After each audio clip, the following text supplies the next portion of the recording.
Okay. Okay, guys, thanks for coming. I think we should make a start because we did start a bit late.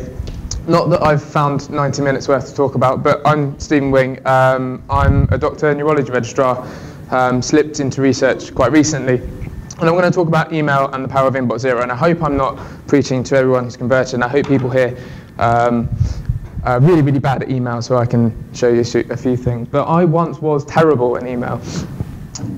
Once upon a time, email used to be fun. Email used to be something that we sent letters to our friends. There weren't many people that had very much email going. And once upon a time, I got most of my emails from Ed. So this is around 2010. Only joking, not really. Someone else did send. My mum used to send me some emails, but mainly I did get a lot of email from Ed, and I still do. But I thought it'd be a nice experiment. So I turned I'd never checked my email for like 2 days. And the other day, I had 80 email in 2 days, which kind of surprised me, just about the kind of volume of email that I'm getting. And I have had a lot more than that, about 40 emails a day. So it really is quite a fire hose of stuff coming in. And this is my iPhone desktop. And isn't it the way that you wake up in the morning really early at 4:30, you realise you've got no signal whatsoever, and you've forgotten to charge your phone overnight. That's always the way, isn't it? But that was the 28th of November for me. And I find that email now is more about communication. There are often big desks of people sitting around. I know that some of us are doctors, some of us work in IT, but often email is a form of communication. It's just a medium, and sometimes you see people emailing each other from across the room, even when they're sat next to each other. Where I work at the moment, I sit in a big room with lots of other PhD students and postdocs, and we're all sending emails to and from each other instead of getting up and walking up and just saying hi, and that does dramatically increase everyone's email workload. And email's a thing now. Email's something that you have to do. You have to schedule time for. You have to sit there and do your email. It takes like an hour or 2 hours a day sometimes to go through your email, and that never used to exist. I mean, what did we do before email? What did we do before mobile phones? But what did we do before we had email? And I think it's worth remembering that when some of us are struggling with the sort of volumes of email that we're going to get. This is Merlin Mann. He's a bit of a hero of mine, and I discovered him in 2007. He's going to be quite instrumental. He was the kind of inventor of Inbox Zero, but we'll talk a little bit more about him. But in 2007, he said this: if you find yourself rolling the scroll wheel with tears running down your face, then something's not working. And lots of people do live in their inbox, and lots of emails to go through, and that's just not a nice way to live. So hopefully, if you're not doing it already, I hope to tell a few things to try and stop that happening and try and make yourself feel a little bit better about who you are. So he gave a Google Tech Talk in 2007. Invited up to Google, and before, I don't know where he stole it from or whether he invented it himself, but Merlin Mann basically has been the main proponent of Inbox Zero. And the little tagline there, I think, is key: action-based email, and we'll talk a little bit more about that and what it is later. So I'm going to do a little bit of talking. This is really supposed to be a workshop, but the topic doesn't really lend itself to workshops so much, unless you guys want to get your email out and we'll start going through each other's emails. But I know Tom's probably been checking his email off right now because he's always doing that, and Nish has got his laptop too. So I'm going to do a little bit of talking. Feel free to interrupt me. We can have a little discussion about some of the things I'm saying. If you think I'm wrong, let me know, because it's always good to hear other people's opinions. Is everyone warm enough, by the way? Not too warm, not too cold? Good, okay. Then I'll show you what I mean. So I've got some emails that I've been storing up. So I'll show you what I mean. I had to go and delete all the sensitive ones, and it's amazing how many sensitive and slightly dodgy emails that I actually do get. So I've had to delete all of those. But I'll show you what I mean with my own emails. And then I want to have a discussion with you guys to find out what you're already doing, kind of practices, because we've all got the same kind of problems, but different people find different ways of solving the solution. And every time I talk to someone about this, I always learn new things. So I want to talk to you about some of the things that I hate about email, maybe ask you for your problems and how you've gone about solving it. That would be really great, I think. So soft skills. So soft skills and transferable skills is a really new buzzword, especially around where I'm working. But this has been going on for years, but I think it's really coming to a head at the moment. And this is a company called Vitae. They produce this wheel for researchers about all the kinds of skills that you should have in different domains, like personal effectiveness, career management, research management, professional conduct, all that kind of stuff. And up here we've got engagement, communication methods. That's kind of all it really says. But I think email is one of the biggest things. If you can be, it seems that it's hard to be successful these days unless you are good at managing your email, because it is so important and it's the primary method of communication for a lot of businesses, for a lot of hospitals, even despite what we've heard about how slow the NHS is at taking up email as a medium. They do have NHS.net and we still get a lot of email from the hospital. And I want to talk about three things mainly. I want to talk about doing email less. So how you can schedule email and try and reduce some of the stress. Having a system that you trust and that you can use to reply to your emails. A framework, it's what I use, and I've amalgamated a couple of sources. I'm sure you've all got your own ways of doing it, but I want to show you what I do because I think it's quite cool. And I want to talk about managing expectations, and that's maybe your expectations, but also expectations about the person that you're sending the email to and from. So I wanted to dispel this. Who thinks they're good at multitasking? I think it's a myth. So Tom, you're good at multitasking. Maybe. What sorts of things do you do at the same time? So when you've got your Mac there, what sorts of programs have you got running all at the same time? I've generally got kind of from work, and then I've got email, Twitter, my RSS. Yeah. And Marie, you must have your Twitter feed up constantly. Or is it the primary application you're working with?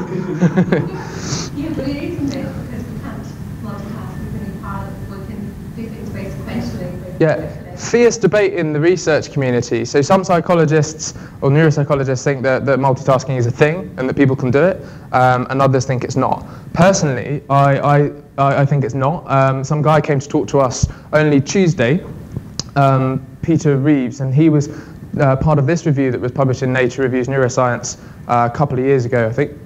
November 2010, so almost exactly a couple of years ago. Sorry, Peter Redgrave. I said Reeves. That's not the right name.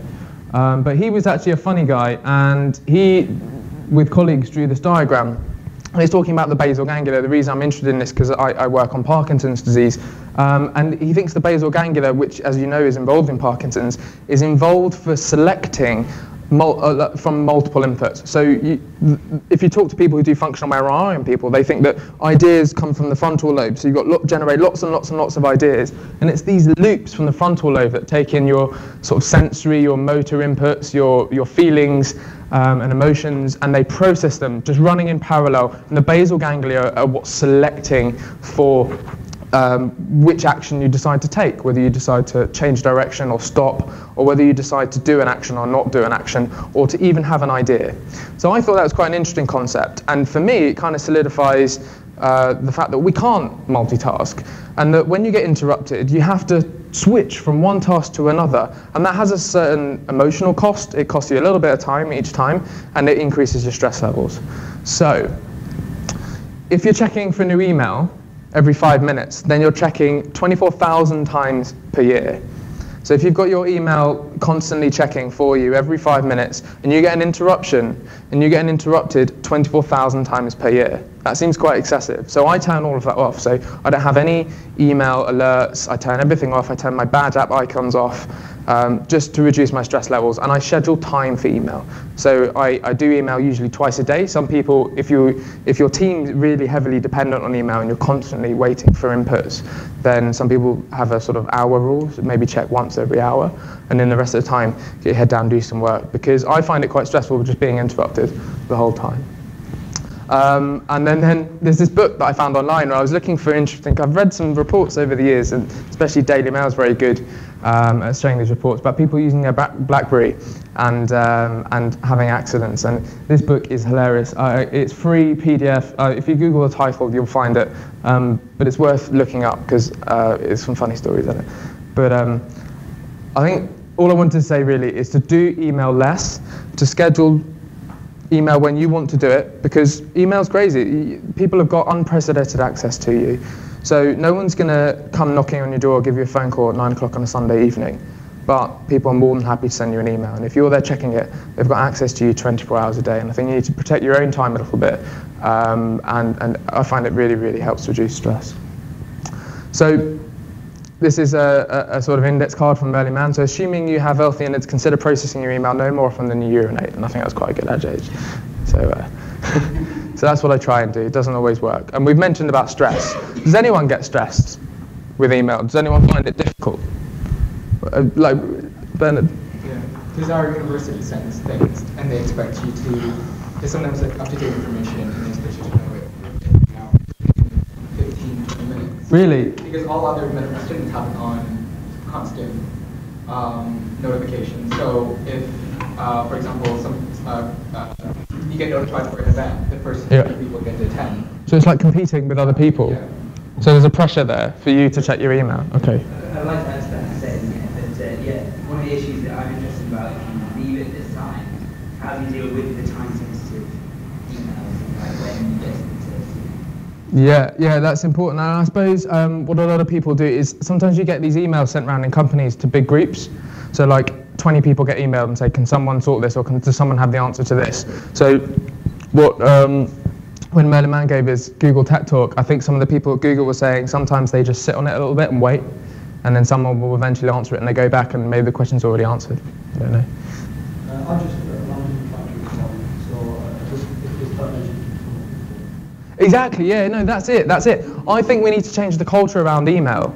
I really do. And if it's that urgent, I think people should be walking over and then saying, you know, can you sort this out for me, or maybe phoning people. I think that's a really good point.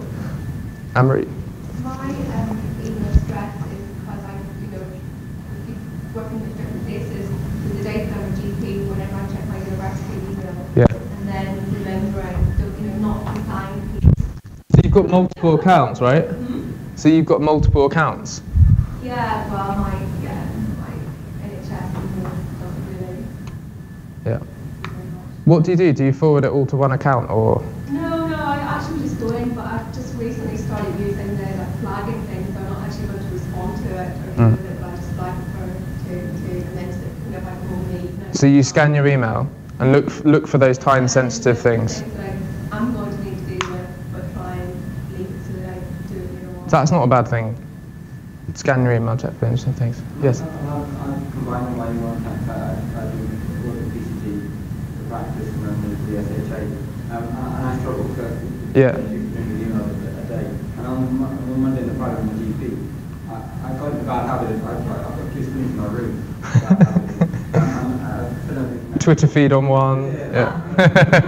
What are you doing with blood pressure? It worked pretty well. No, you shouldn't do that. But I now have an out of office on a Monday and a Friday and say, you're not going to get a response from me until I've seen patients. Because I really struggle, so I felt like I almost was obliged to respond. I think the only good thing is that using the phone, some of the phones now, there's certain important people you want to receive an email from. You can actually set them up. So the only thing I've been on the screen now is certain people's email. I'm really glad you mentioned that, because I'm going to talk a little bit about that later, and I've got one from a notable guy that you might, who might appear today, he might not, because I've asked him to come, but we'll talk about him later. So I want to demonstrate to you what Merlin Mann thinks and what a couple of other people, a simple system that you can trust, so you know that you're not going to miss anything, that you know that things are in their right place. And once you start getting good at this, you can also sort of start emailing yourself, and you know that it will be processed in the right way. So no matter who or what emails you, you know that there's an action that you need to do with either of those emails, so you can respond to literally anything. And once you do that, it's incredibly satisfying once you realize that actually there are not that many things that you can do with an email. So my only advice is try not to live in your inbox. I mean, there's people that actually find out what they're going to do that day by scrolling down their inbox. So they don't have things on calendar. They're just like, okay, someone sent me this meeting. I can't know what time was it. I'm going to have a look through my inbox. That doesn't sound good. And I don't know if you do that, Tom, you're saying? No. Yeah. And the other thing is, when you do have 100 emails in your inbox, at some point you just need to. Have you ever heard of the term email bankruptcy? Where you just say, right, that's it. It's been 2 months. I really meant to respond to that. It's a bit late now. I'm just not going to respond to it. That's it. Just claim bankruptcy. Claim email bankruptcy. You can even send everyone an email saying, sorry, I'm done. I'm not replying to that. So think about emails. Don't let them stress you out. And if you're not really going to respond to it, just delete it. Or maybe put it later. Yeah. There's another way, a lot of those consultants,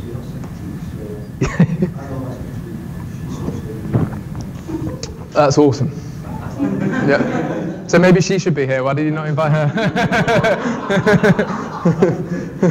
Well, was one person yeah. I don't have a secretary, but I'm going to ask my wife that later. I'll see what kind of response I'll get. I'll let you know tomorrow. So it's all about managing your actions. So decide what you need to do with an email, and then you're sorted. Okay. Ed's doing a talk 2 rooms down about getting things done, and I found this from that website down the bottom. I've made it really small so you can't see it because you might get in trouble, because if you look really closely it looks like there's writing on the other side of the page, and I wonder if he's just photocopied it straight out from the book. So this is getting things done. So for those that haven't seen it, so stuff comes in your inbox, you decide what it is, decide if you can do anything about it. If you can, then you decide what the next action is and do it. Or delegate it, or do it later if there's something else that you need to do that with. Or you can organise things into projects and put things on your calendar and so forth. If you can't do anything about it, then get rid of it.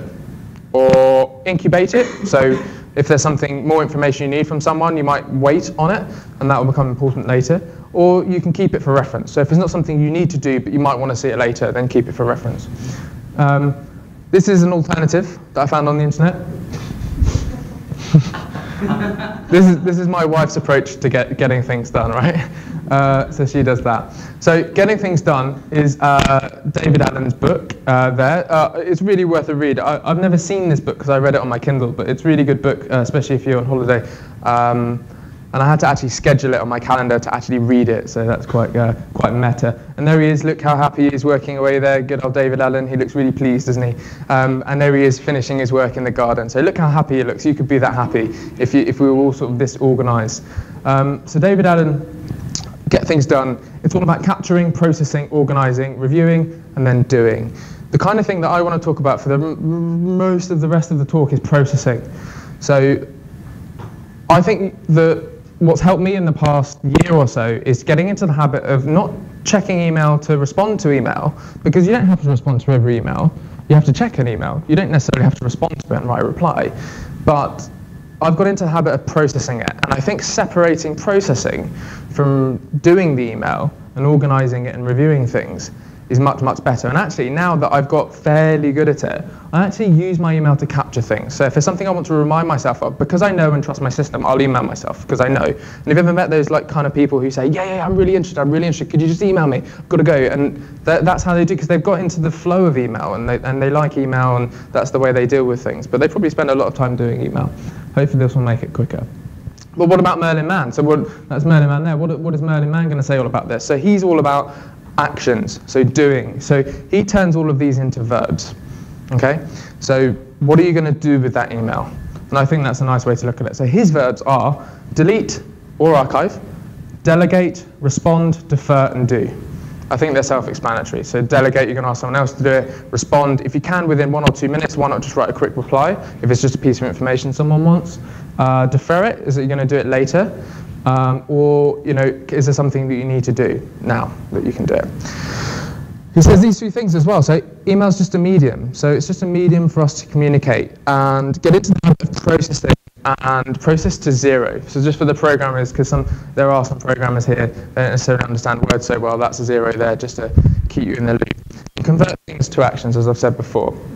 This guy also looks really happy. Maybe not as happy, well, actually probably looks a bit more manic than David Allen, but he's Lars Pind, and he did some screencasts for a company called TupFunky, who do lots of programming screencasts and teach you how to program. So that's where I heard of him, but that's a really good website if you go onto it.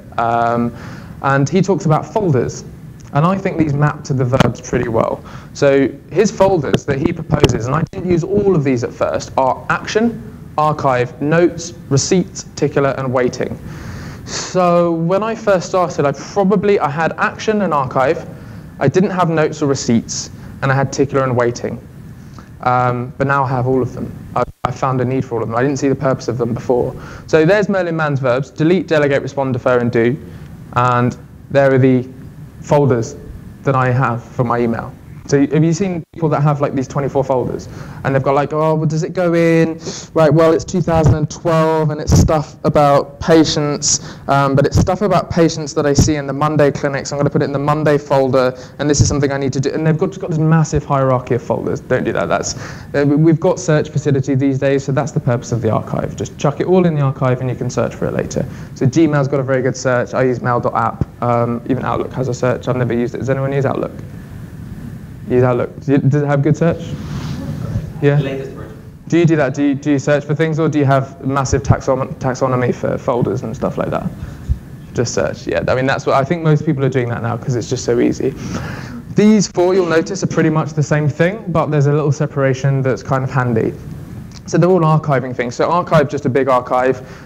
Notes, again, that's archiving things. We'll go through each one of these in turn, but all these four are basically for an archive. So you can either archive it, action something, which is basically deferring it, do it later. If you can do it then. And waiting, I suppose, would be sort of either waiting for something you've delegated to someone else that you want to check up and follow up on, or something else that you need some more information for. So action. So anything that I need to do with a piece of email that I can't do now, or I don't want to do now, I put in the action folder. And you have to be as disciplined as you are with your email in checking the action folder, otherwise you get a big list of things that you're supposed to do and then you don't ever do it. So you've got to schedule time for this. So it's best to probably try and do it at the end of each day. So getting towards 5 o'clock when the email starts slowing down, I'll check my action folder and start to sort of winnow it down, see if I can get it down to 0 each day. Doesn't always happen, but that's the theory behind it. So anything that I need to do but can't reasonably do in 2 minutes whilst I'm processing my email. Tickler. This is something for things that I want to be reminded of. So I've actually found really, really useful. So this is something like, I'm going on holiday in 3 days and my boarding pass is electronic. So I'll put it in a Tickler folder. Or for example, like today, the conference, if you had the address or your booking like ticket or whatever you got for the conference, you can put it in a Tickler folder. It's something you're going to need in the next few days. If you've got an iPhone, you can just go, right, what are the things I need in the next week or so and see everything at hand, rather than going and searching through your archive folder or a big list of actions, or even worse, a big list of inbox with like 600 emails in it, because the search won't work very well. So this is things you need in the next week. And I think conceptually that's quite handy, just to separate some stuff that you really need. Notes, I found, I'd never used this at first. Sorry, Emery. I was going to say, does it archive them? You set up a thing and it archives automatically after a week or something? How do you Like a rule? No, I don't do that, but you can do that. I know that when you delete stuff in Gmail, like it doesn't actually disappear, it goes to the archive, right? So it basically archives everything, and I quite like that because, you know, emails are so small mostly. do you think of? I know that I have ways to figure it out with the way that you know, making Hotmail or Outlook, what it's called now, that this was one of the things it was going to do was actually would set the grey mail and things like that. Yeah. It would actually start deleting it after. You can set up rules that do that on yourself, and there's a Otherwise that folder's just going to get bigger and bigger and bigger and you have to spend time deleting things. there's a program called Hazel. I don't know, it's for the Mac, so I don't know much about PZ, but Hazel for the Mac, you can set up all kinds of rules like that. Like if it's in my downloads folder and it hasn't been opened for 2 weeks, delete it. That kind of thing. Or if it's in my downloads folder and I've opened it more than twice, put it in this place. That kind of thing. So you can definitely do that with Hazel, and you can set all sorts of rules with the email clients that will do. Just delete it. You just delete it from that folder manually. From the Tickler folder, no, I'll move it to archive if I need it. Or if I don't need it anymore, I'll just delete it. But chances are, like if it's a plane booking, you know, I might need it. Like there might be an insurance claim or something later. Like so once I've flown, I'll probably put it in the archive just in case I need the flight number or something else later. So I'll just archive it. So I mean, archive we'll come on to a bit later. But so notes, I never used notes at first, but then I found that there were things in my Tickler folder that I didn't need in the next week or so, but I constantly refer to. So it might have been a number to get in, someone emailed me like the code to get into a door or something, or there was a particular document that I had to keep referring to. So I'd put that in notes because it would always be there. It's something that will stay there forever and I might need constantly, but not often enough for me to be able to remember it in my head. Like, you know, it'd be like twice a month that I'd need something, and I found that quite useful to put in the notes folder. So I never had that when I first started, but now I do, and I find it quite useful. Actually, I only got it in the last 2 weeks, but it's pretty cool. So receipts, online receipts. I never had this when I started, but I think it's quite cool. Just emailing putting your email received receipts in there. It's really useful for when you need to find something. If you ever do your accounts, from Francis, I don't know if you find it kind of useful tracking your online receipts if you're an accountant, but I find that quite useful. It's because I spend a little too much when I shop online, so I always do that. An archive, everything else, if you can't delete it, I'll just chuck it in the archive and then I'll search for it if I need it later. So all of the folders, the action folder, the Tickler folder, once I've dealt with an email and it's no longer needed in that place, then I'm going to chuck it in the archive, and then we'll see what happens after that. And then there's a waiting folder. So waiting folder, sometimes I get a bit confused with it. So if I ask someone for something, so if someone sends me an email saying, can you do this now and I need another piece of information for it, I'll ask someone else about it, and I know that I need to wait for a response. Instead of archiving it or leaving it in my inbox, I put it in the waiting folder, so that I know maybe once a week I'll go through the waiting folder. So what emails did I receive in the last week where I've asked for something, but I've not yet got it back? And I usually schedule time on my calendar to go through that. So I'll just bosh through all of those waiting emails to see. Sometimes it's if I send someone something and say, could you please tell me this? And I haven't heard back. Like recently, I've just started being paid by the university from the NHS, and they've messed up my pension. So I've been sending them emails about my pension, like, please, I want to stop paying into this pension. I'll never see the money again. And I had to put that in a waiting folder just so I remember to go and check it, because we're all busy and you'll get loads and loads of emails. It's really easy to sort of slip and then a month later realize you haven't done anything about it, or just forget completely in my case. So waiting folder for me, really useful. I wanted to sort of talk now about what you thought about that, whether you do something like this already, or what are your experiences with making folders, that kind of thing. Does anyone make folders already? I think so. Yeah. A couple of things. Number one, recently started doing the last 3-4 months because I have multiple commitments, so staff started emailing me with the patient information. So Right, okay. From the out of office, they know I've got a BlackBerry, so they don't care about out of office. Right. So he has a BlackBerry, so He'll see it. He'll respond. So what I've added in my out of office now is I will be responding from my BlackBerry. However, if it's a clinical query, don't ask me. Ring somebody else. I've got a number to follow. So that has definitely reduced people just saying, I know you were in London, but I thought you might answer your BlackBerry. So Right, yeah. that was, and then what I've done on the Outlook is I've put some of them on unread. So you have a folder for unread emails? Yes. Do you just dump them in like each day? So what's in the rest of your inbox? Is it stuff you've read? It's gone actioned. Actioned. Okay, that's pretty good. Because I think that you don't want to be reading the same email more than too many times, right? The difference It's a waste of time. between waiting and unread is it gives me that, as you said about inbox 0, I can see there's 14 unread emails. I get the number. Number helps me to schedule my time. Yeah. Tom? I've tried using folder systems and things like that before, and I've got them set up, but one of the problems that I've encountered with it is that if you are particularly out and about a lot and not in front of a computer, such as sometimes going to the students all over the place, if you have folders, certainly on iOS, and judging from quite a lot of people here, the folders, emails that go into folders, if you have any kind of rule set up, won't appear in your normal inbox. So, on your iPad, on your iPhone. So, for example, if you've got your regular inbox, say, Yeah. then if you had a rule that said like everything that comes from a certain account goes into a certain folder to look at, for example, it won't automatically come down and download, even if it's a new one, unless you manually go and access it. And I found that was actually quite time consuming. I prefer to have Yeah. everybody else encountered similar situations.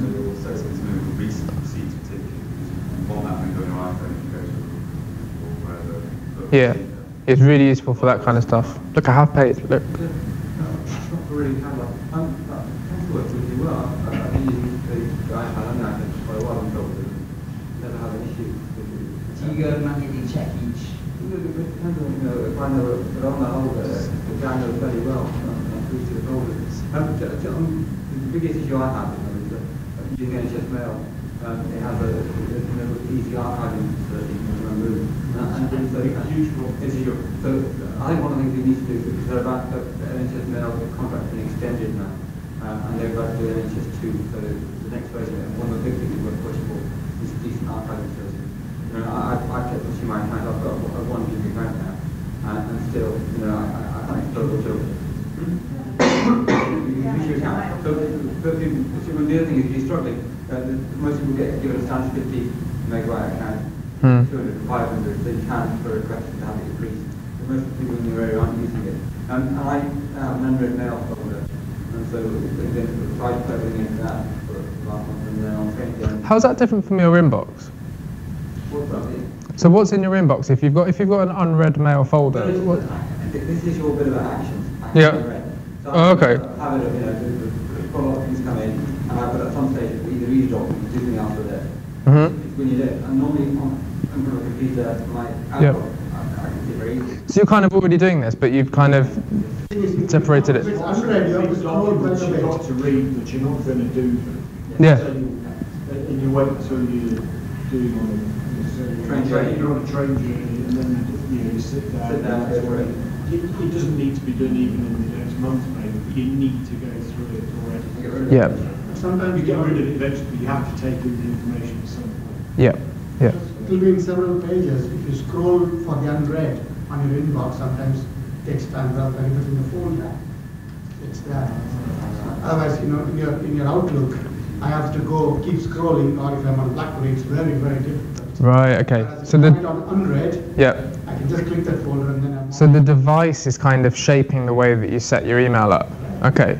Fair enough. That makes a lot of sense. Yeah. The thing about is you get large, so you get emails with large attachments on it, which is the other big mistake.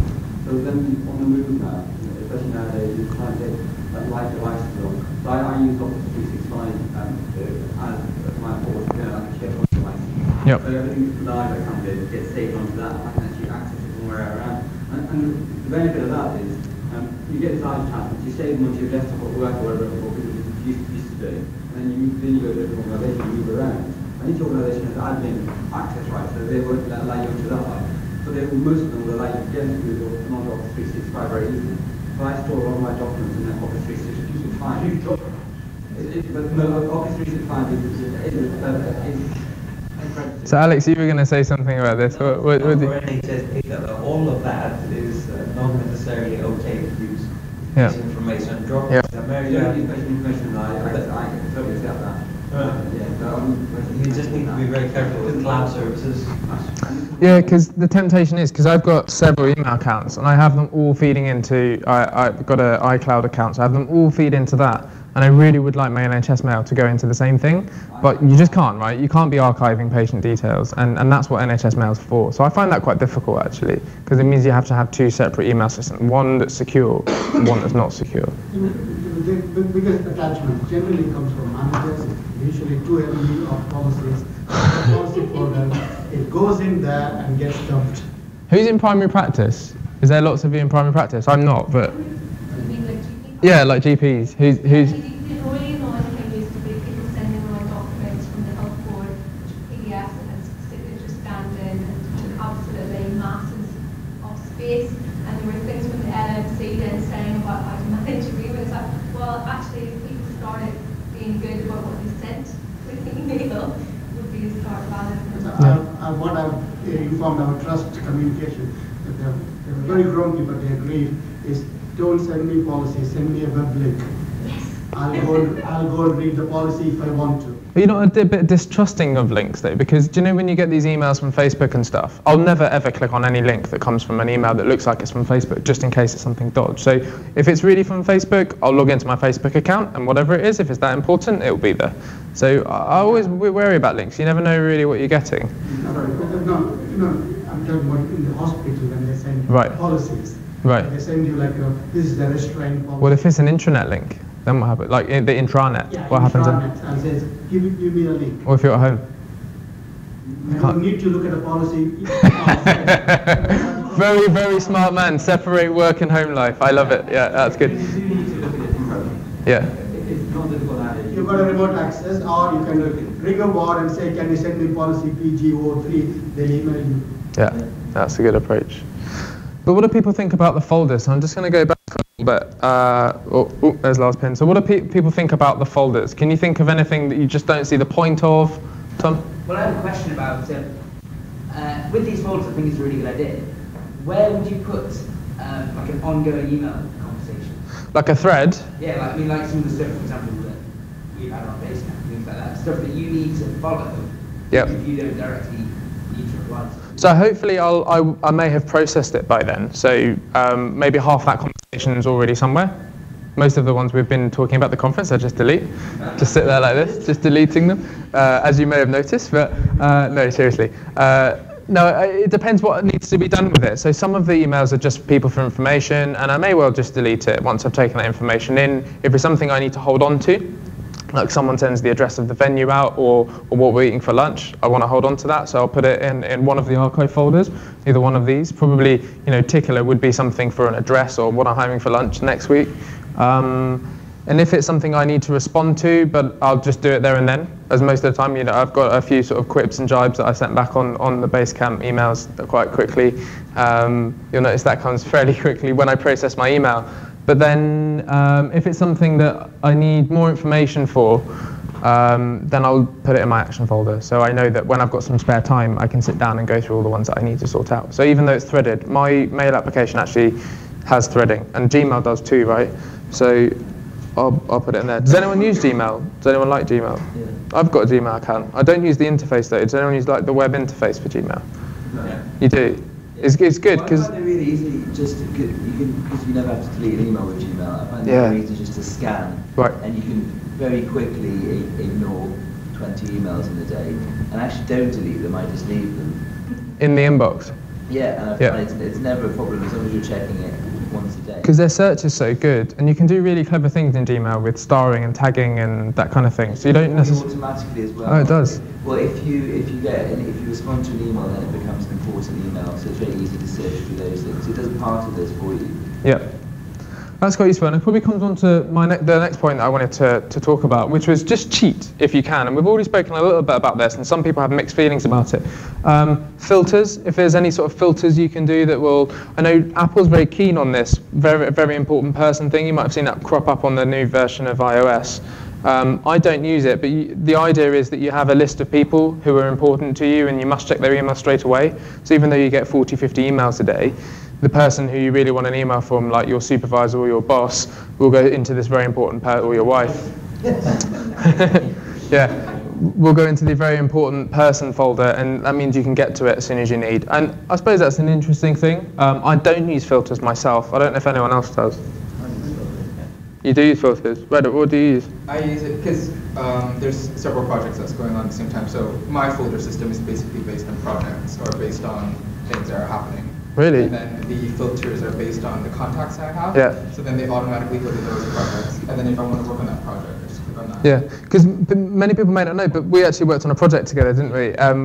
We sort of produced an iBook with Ed, and you were actually really good at email. And I thought that some of the emails you were sending were sort of good. I thought you were very considerate about what you wrote, not sending too much stuff, not sending big files, and all sorts of problems with emails. But you sound like you've got quite a nice little system sorted out.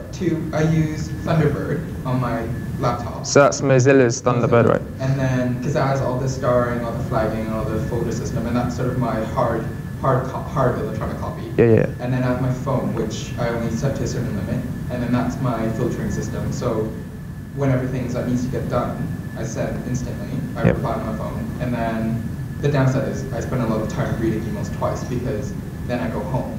Right. And then now I find myself doing an hour on email and just replying at night. But you mentioned before that there was a sort of constant anxiety about not missing something important. So that's where my phone comes in, where I get all the time-sensitive emails from university, which Tom might be able to relate to, where you have the competitive edge. What, like free lunch in the size so-and-so lecture theatre, you've got to get there. Yeah. And you get there and there's no pizza left. Yeah. Gutted. Yeah. One of those. One thing I actively do, I don't know how, it's about like discipline. If there is somebody starting to email me, like an organization, you would have accidentally subscribed to, right, actively unsubscribed. Oh yeah, no, I think that's really important. Thing, yeah. You get like BMA, all of them. So I can go look at their website. So I actively, as I said, every email, I look at them. Do I need to be on their mailing list? And I actively subscribe. And I almost track them and say, take me off. And I think that question is important. So every time you see an email, sort of decide, what is it? What do I need to do with it? But as well, ask yourself, do I need to see this again? Is this something that I want to continue receiving? And I need to do what you've done. I need to go through and unsubscribe from some email lists, because I get far too many emails, people sending me adverts. And often you'll find that they're sharing information with third parties. You unsubscribe from one and you'll see that actually quite a lot of email starts coming through. Yeah. Well, yeah, once you unsubscribe, you get a lot less email, even if you unsubscribe from one service, because multiple companies are sending you stuff. That's a really big annoyance. How about in the business world, Francis? What are you doing? Because your emails must be quite critical with projects and that kind of thing. Yeah, I was just sort of thinking while you were talking, I have a folder for each client, and I file most of the emails from not really banal ones. I file most of them and keep them all in folders. Yeah. Just because I need to keep a record of what people have said to me. Yeah. Future reference, but I'm not sure if it's a very efficient way of. No, but I think the concept's right. Yeah, I think the concept's right. The concept's right is, when am I going to need this piece of information before? So if you are archiving something, so when am I going to need it next? So if you're working as you do with clients, the next time you're going to want to look up a client's email, you're going to want to see all the client's emails and all the things you've sent to them. So that makes perfect sense that you've done that. The concept with the folders is, when am I going to need something next? And that's why I have like the tickler folder, and I have like 4 different folders for archive, but it's because they're different contexts. I'm going to need it, and that's something that runs through getting things done as well. But when am I going to need this email next? The other thing you can do is server-side processing. I don't use that. Google has that. Google's very good at that. We've already kind of spoken a little bit about server-side processing, like things that it does automatically for you in Gmail. So it will tag things for you. What does it kind of tag you with? Just a little yellow dot on the side, the little star. Click if you want to, or you have to reply to that person a lot. Yeah, but can you set up rules to kind of? Yeah. So they do a lot of text analysis, traffic analysis. That's scary, isn't it? How many Google is very scary. Yeah. Let's not do that. So the other advantage is that regardless of the device from which you access your Gmail account, you see the same version of the truth. So it keeps the state on the server. So you haven't got the double counting problem or the things appearing to be on the right one. I suppose that's one of the main benefits of using a cloud-based service, is that you know that whatever you're looking at, and we'll see this later, I'm doing a talk later with Nish and Tina about collaboration as well. And one thing that we were sort of interested in looking at with Google Docs is you're always seeing the most up-to-date version. And I suppose that's the same with using cloud-based email, is that you always, or webmail, is you're always seeing your inbox as it appears right now. Whereas if you're using a client, like your iPhone might not have signal, it might not be true state of affairs. So server-side processing, you can do all sorts of things like send emails to different folders. You can, if anyone sends you an email that you know that's asking you to buy something, you can chuck it in another folder, those kinds of things, and set up different rules to send email to different places. And you can also do the same thing on the client side. So if you've got an email client like Thunderbird, like Outlook, or like Mail.app, like I use, you can use client-side processing as well. I don't do that, and I think maybe that might become a bit more of a thing. It sounds like Apple's trying to push it with this very important person inbox, and they've got smart inboxes as well on Mail.app where you can set up rules to pull in things like, for example, every email with an attachment, put it in this separate folder. And that, I suppose that gets around some of the things that we were saying before about having a 3G connection and trying to download a really, really big document. If you've got all of those big documents, those emails with big documents attached, they'll go into a special folder so that you know that when you get home and you've got a decent internet connection, you can go and check those. I want to talk now a little bit about expectations. So I quite like this card as well. So information's not my problem.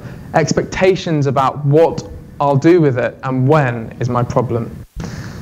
So it's not necessarily someone's email that's causing an issue, it's what do they expect from you? What's your kind of relationship with email? And we all can think of some people who are very good with email, so you know that if you email this guy, that he'll respond to you pretty, like if I email my supervisor, he usually responds within 10-15 minutes, at worst an hour. And if he takes like 4 hours, I'll start getting really panicky, like, I wonder if it wasn't good enough, or did I piss him off at the last meeting? I'm not really sure what's going on. But then there are people who you email and you know just not to expect a response for like a week. So there's different classes of people, and we all have expectations of them.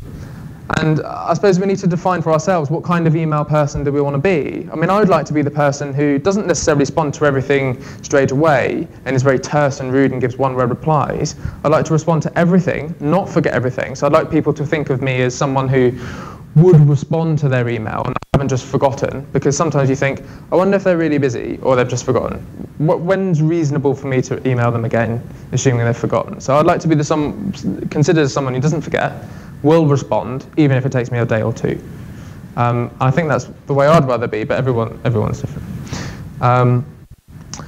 And what we said before, so people have unprecedented access to you, but I think it's also important to remember that you have unprecedented access to them. So I think we need to try and, if we'd like to engage with people in an email in a certain way, I think we need to kind of set the standard. And maybe that happens in company culture more often than not, but I suppose if a lot of us are doctors running around the wards, that's less of a problem. Although I do get loads of emails from some people who I'm not really sure, they have really long fancy job titles. They work in the hospital and I'm not really sure what they do, even after you read their job title several times. But you do get lots of emails from them, and sometimes you wish that you could sort of tell them how to do email a little bit better and how to be considerate of other people's time.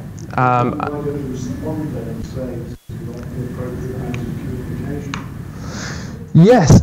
Yeah, but you don't want to be that guy, right? You don't want to be that guy to always moan and say... When they do reply to all, yeah. I've been one of those bad guys in the trust, and oh God, he's going to reply, say, why did you put... And then when people meet you, they're like, oh, there he is, that guy who always... Yeah. Say, I don't want this email. Yeah. Because they'll say, somebody's car light is off.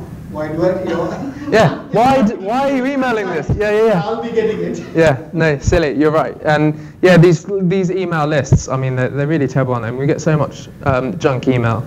But I almost think and I want to talk about this a bit later, I think we need to sort of set the precedence for how we respond to email. Maybe if we set a good example or have things in our email footers, that kind of thing. That's another thing that's quite annoying, isn't it? Having massive email footers with loads of legalese, but some trusts that happens automatically, I think. It's crazy. Now I want to talk about some things. What about subject lines? It can be a double-edged weapon because my line manager is found this new fancy thing, so everything is folded, with immediate action, required response, but usually they're all very slow stuff, So he just puts response requested, so immediately, I'll dump it because I know all his 90 emails will be response requested. Yeah. No point. Yeah. Some people use it effectively, and if you use it as a habit, you will be overlooked. So what sorts of things go into making a good subject line, do you think? Have you heard of the importance and urgent categories? Like, there's one thing that I've seen, there's 4 kind of things. There's things which you consider to be urgent and important. Oh, the Foursquare. The Foursquare thing. Yeah. Did we say this on one of the podcasts, I think, about, this is how I used to manage things on call. Is that the thing, like what do they call them? Johari's windows, where you have like 4 squares. So you have an axis with urgency and importance. Yeah. And what we can do in subject lines, you put like little square brackets and put like that's really good. Yeah. And I find that's quite a big little way. The problem is you need the other person to understand what that means. Yeah, so maybe it's if you're emailing within a group. Yeah. So for those who don't know, so I think we spoke before in one of our podcasts about like having this sort of Johari's window thing. So on one axis you have importance, and the other one you have urgency. So things in the bottom left corner are basically unimportant and not very urgent. Ignore. Just to let people know, just to tag your email, just to let people know. And then up here things will be very urgent and very important, deal with it now. And then there are things that are very, I've forgotten which way the axes were around. But anyway, one thing will be very urgent, but maybe not that important, like it's time sensitive.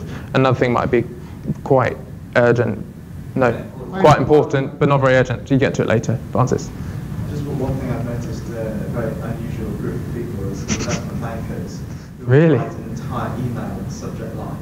Because they perceive it's the only way that they can guarantee that their email will not get deleted. Is that a BlackBerry thing? Is that why? Because I mean, my brother-in-law's an investment banker, and he's got a BlackBerry, and the whole of his team needs BlackBerries. I don't. Does the subject heading in BlackBerries get precedence over some of the content, or why do they do that? Also, the other thing I've used in my BlackBerry, I've got an automatic signature saying that this is from a BlackBerry. That's why it's brief. I like that. People don't. They think, what's an appropriate email? I'm not being rude. I'm sorry I didn't write much, but I'm on the train, kind of thing. I like that. But subject lines really annoy me. One of my consultants, who was also my educational supervisor a couple of years ago, used to write massive long questions in the subject title, which kind of should have been in the body of the email, and then in the email body you should write another question. So you never really know what to do. And I actually ran this experiment last week. So I sent Ed 2 or 3 emails, and I had a question in the subject line and a question in the body. And in only 1 of the 4 emails that I sent to him like that, he answered both questions. So I don't think that's a good approach. Maybe it's just Ed. I didn't really do it to anyone else. But I've been running all sorts of experiments the last week, sending people email, like not replying for like 3 days and seeing what happens. Nothing bad happened. I actually wanted to show you before I go on.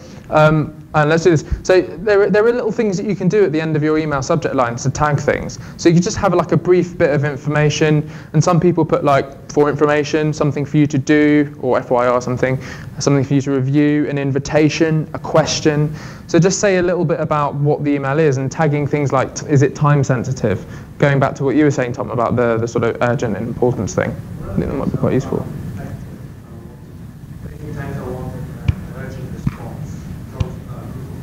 Yeah. Like it's urgent call. Yeah. I need your help. Yeah, oh, that's quite nice. Because people respond to someone saying, I need your help. Yeah. It can kind of alter the wonderful, fantastic placement of Yeah. the subject. Like people respond. But the moment they see that in all the other subjects, like this thing to go to it. Yeah. And respond to it. I suppose there's some... I don't overly use it. If you don't, That's it, yeah. The boy who cried wolf, right? Like, you don't want to do that too much. ones where I just need something in the next sort of half an hour.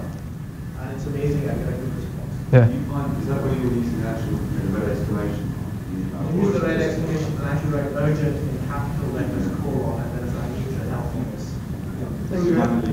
Red exclamation doesn't work because you get about 15 red exclamations every hour. It's overused, isn't it? The priority exclamation mark that goes sent with the email. I never use it, but I don't find it actually gets my email answered any quicker. And the other thing is with your invites, use the calendar and just send it as a calendar invite. It's easy to accept, reject, whatever else. Yeah. If you send it as an email, and instead of a response to an email, and you put it in, it goes into the calendar straight away. So I think it's really smart the way you send that invite to the meeting. Yep. People can respond one touch rather than one touch. Yeah, that's quite nice. Although some of the ones I've been getting, I'm not sure what email clients people use, but some of the invites I've been getting are just like, it just has a calendar appointment.ics or something like that. And it doesn't say anything about what it is or when it is, and that's quite irritating. Is it on your iPhone? No, I don't know. So it's, people have been sending me them. Outlook does quite well. Yeah. Or Google, Gmail, but Outlook, if you tend to send people, all 10 people will get the time, it goes into your calendar, you accept it. The only problem is if all 10 of them start changing their time and put it, at the positive second. So like, I think the calendar appointments are quite good, but maybe it's nice to sort of include them within a little bit of an email, just saying what they're about. I wanted to show you actually, before I move on any further, we're going to finish at about 12:30, and I just want to show you quickly some of my emails that I've hopefully screened for all the profanity. Just to sort of demonstrate the folders and everything else, I should have had it running. And I've turned Wi-Fi off, so hopefully I won't be getting any more. So these are emails, some of them I've already responded to, and they're just there for illustration purposes, and I marked them all unread, but pretty much I've read all of them. Can you see them? So this is my mail.app, and I don't know if you can see on the side, I've got some folders. That's a little bit better, isn't it? Okay. So that's how I do it. Anyone got any comments or thoughts? What do you do about backups? Backups? Your laptop is stolen. What happens then? Well, because I use iCloud, actually it all archives and is uploaded. So if I didn't have my laptop, someone stole my laptop now, I could log on to iCloud from any PC and all my emails will be there. So I'll be able to see. And because I've got Find My Mac, I could probably find out who's got my laptop and where they are. The person who has your laptop, would they be able to read your emails? Yeah. Yeah, they would. If they break my password, which is not particularly difficult. So if you close my laptop and open it again, but if you decided to rip everything out and run out of the room, you could read everything you wanted. So it's not encrypted in any way? No. Yeah.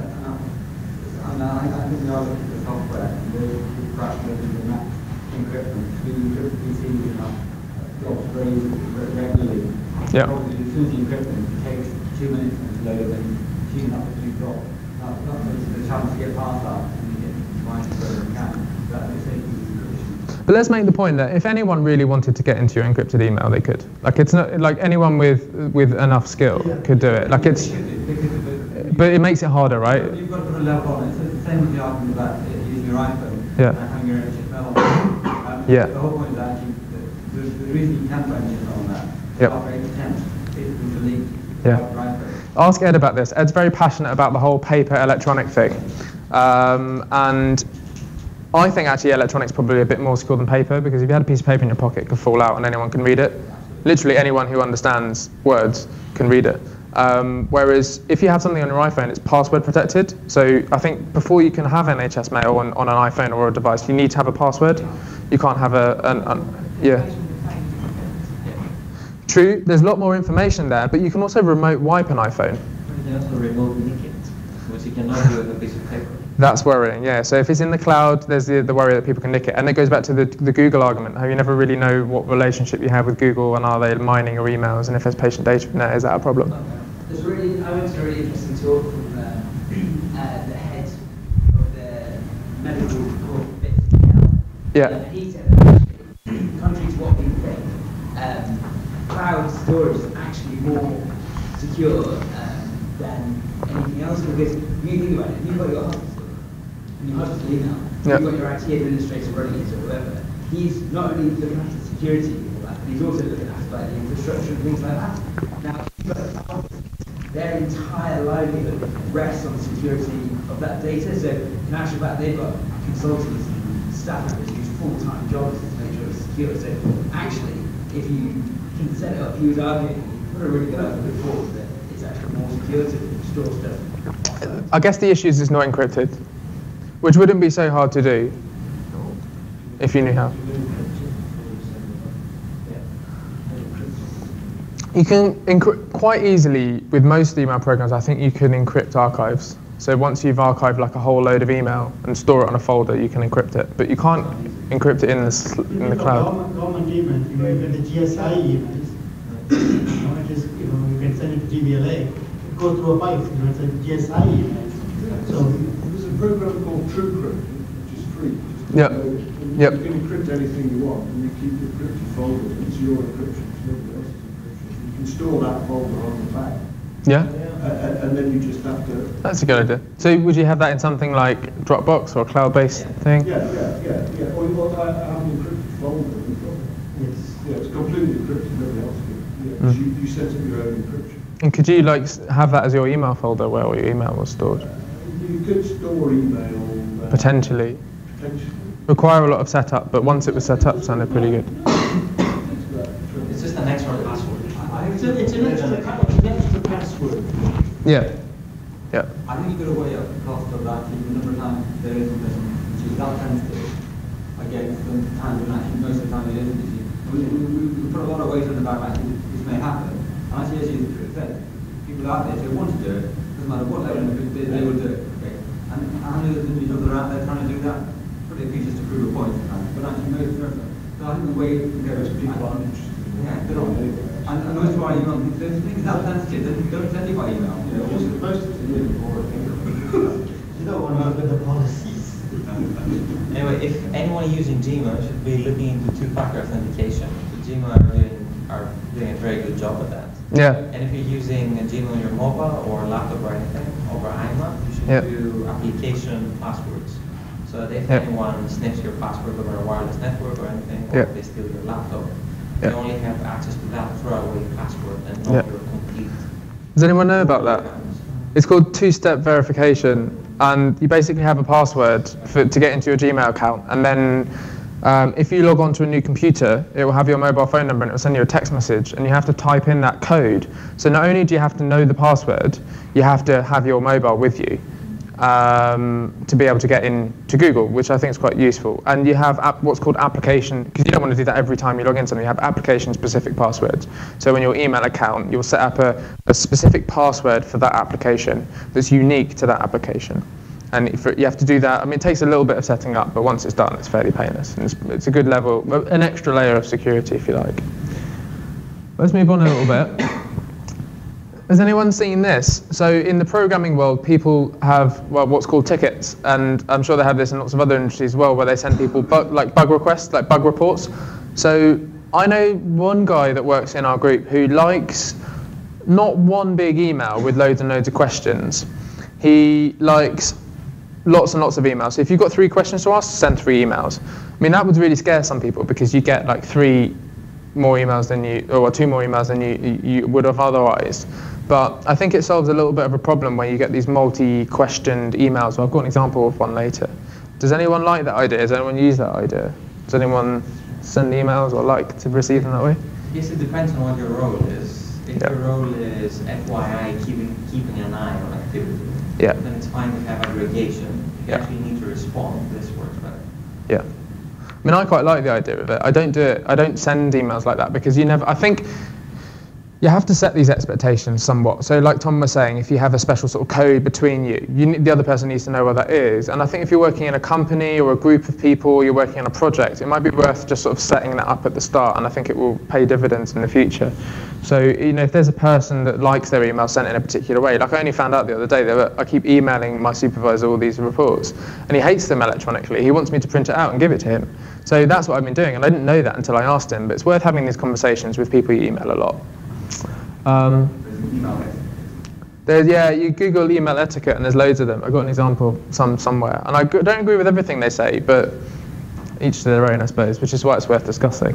Snippets. So I use a program called Text Expander, where you just type a little command key and you can expand a much larger piece of text. So if you're getting lots of email and there are lots of similar emails, like someone has the same kind of question over and over and over again, you can just set up that little snippet and it will expand itself. And you can even have spaces where you can fill in the name.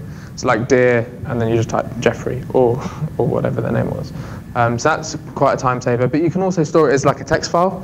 Just have like a normal file with some stock responses. I know some consultants do that for clinic letters because they send the same clinic letter again and again and again. They just have the same clinic letter on file and just change the particulars around each time. And auto response. This is really dodgy. Sometimes you got someone set auto response and you want to send them 3 emails. Does that mean you get 3 auto response back? You can change it, can't you? And I only found that out like 2 days ago. You configure it. So you can actually configure auto respond to say, okay, if someone sends me an email for the first time after me setting this auto response, send them the auto response, but if they email me again, don't send it. So they're not going to get loads of email back, which I find quite annoying when someone goes away for a week and you've got to send them like 10 emails. You know you're going to get all these emails. Sorry, I've got sporadic internet access, so I'm going to be sailing, that kind of stuff. So I find that quite helpful as well. And you can put things into your auto response. So I actually followed Ben Goldacre for a long time on Twitter and quite a big fan of all the stuff he's been doing.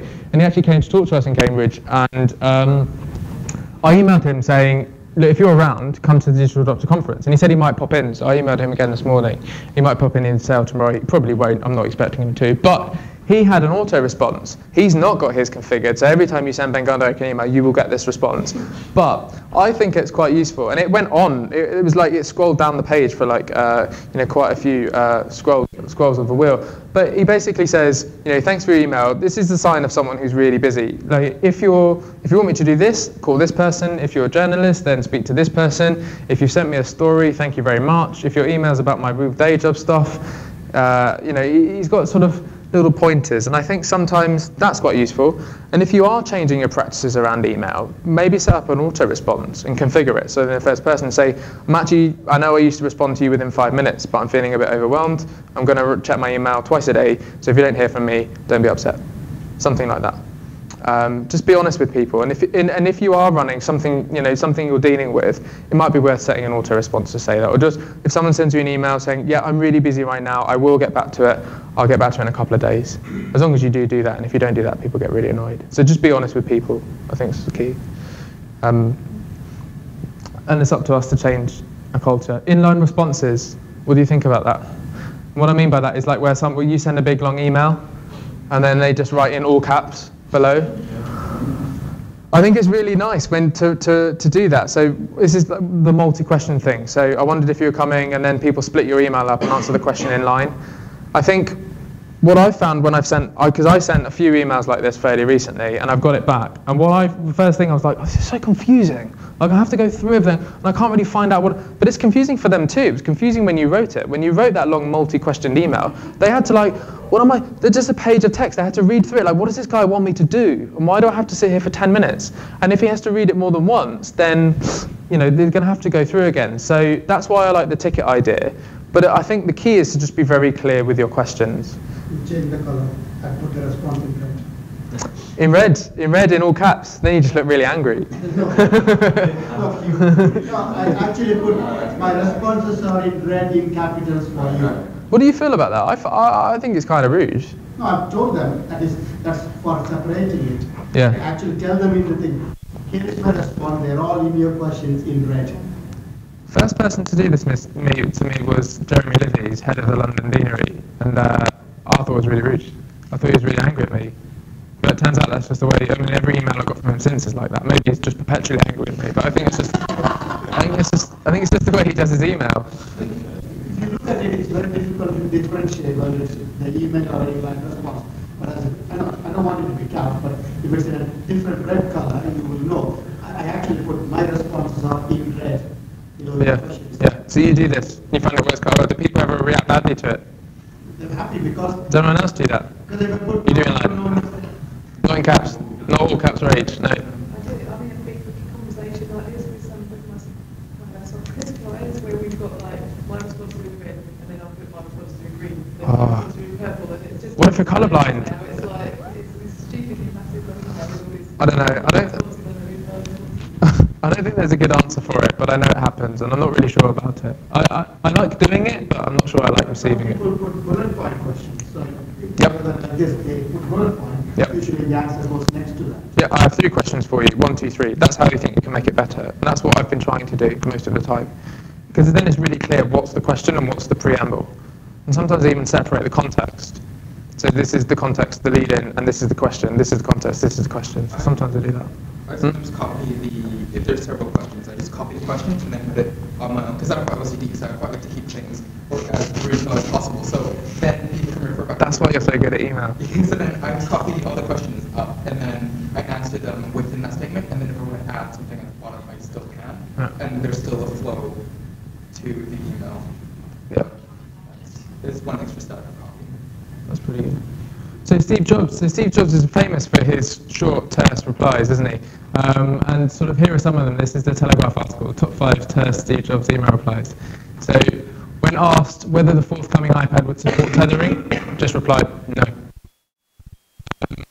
In response to a customer who wrote to express his disappointment that Apple had not updated its MacBook Pro or Mac Pro range for computers for a while, not to worry. That's like all he writes. And I think there's something special in that, and only really he can do it. But do you think short replies, and I suppose this is a cultural thing, do you think short one-word replies like that are rude? Or do you send them? The culture is changing. I think the culture is changing. Probably a couple of years ago you would have felt approached. Yeah. But now with the devices, yeah. I think people can understand, and also people are happy. You know, Yeah. am I on call tomorrow? No, that's it. Yeah. You know, I don't have to say no, you're not on call because I've popped you're on call. People. So it's concise. That people are dealing with a bigger volume of email. Yeah. People now using their email, and their email responses are very similar to their text messages, aren't they? Yeah. But then the other bit is actually, do you say thank you every single time? Customer's inbox because they did something. And it's getting it right. And it is that they have the same system at work. Yeah. So you send a task to the secretary to do something, you send it back. And then all you're doing is filling each other's inbox with things to do. Yeah. They have to go and delete it. It's nuts, isn't it? So this website, it's actually sort of .es, Spanish website, 5.senten.es. So basically, I don't know if you can read it from there, but basically says, email takes too long to respond to. Solution, treat all email responses like SMS text messages, which is kind of, I think someone said it here, but I think that's a really good idea. And they even advocate for putting something in your email. So question, why is this email 5 sentences or less? Answer, go to the website and find out. But you could probably even answer it then to stop them having to go to the website. And there's similar websites, 4 sentences, 3 sentences, 2 sentences, 1 sentence. But I think actually constraining, auto response. Why have I not replied to you? Answer, because you write silly emails. Like, I wouldn't like put that in anything there. But I like this idea, and I think 5 sentences actually is the right amount. Maybe a little bit more sometimes, but 5 sentences generally you can get your point across. Who was it? It was there's a quotation. I can't remember who actually got credited with it, but it was, sorry I didn't have time to write. Sorry I wrote a long letter. I didn't have time to write a short one. Yeah. Who was that? Wikipedia might be able to tell us. Yeah. But it's quite old. Yeah, it's quite old, and I think multiple people said it. But and he wrote it. Somebody wrote it in like the side book of a. Really? The side bit is like of his book. They have found the answer to it. Marketing. It's always marketing. But I think that's true as well. So maybe really sitting down and clarifying what you want to get out of an email is worth doing before you send it. A couple more slides just to finish us off. There are loads of things out there: email manifesto, email etiquette. Some of them I agree with, like respecting people's time. Maybe these short responses aren't rude, and celebrate clarity. Those things. And don't use open-ended questions. But there are all sorts of different, they vary a lot about kind of etiquette you should be using over email. And they're all very, very opinionated, like probably my talk has been. But everyone does things differently. And I hope that we've spoke about some of the things that I find problems in emails. I advocate doing email less. I advocate for having a system for email and managing expectations. And I hope you found some of what I said useful, even if you don't agree with a lot of it. At least it helps you go away and think about your kind of own email, because it is a problem, and I think there's definitely scope for doing things a lot better. So that's me. My name's Stephen. My Twitter handle, and I do have a website that I never update. And I currently I'm doing a clinical neuroscience PhD at the University of Cambridge. So if you want to get me there or have any interesting projects for me, I've been more than happy to hear from you. Thanks very much.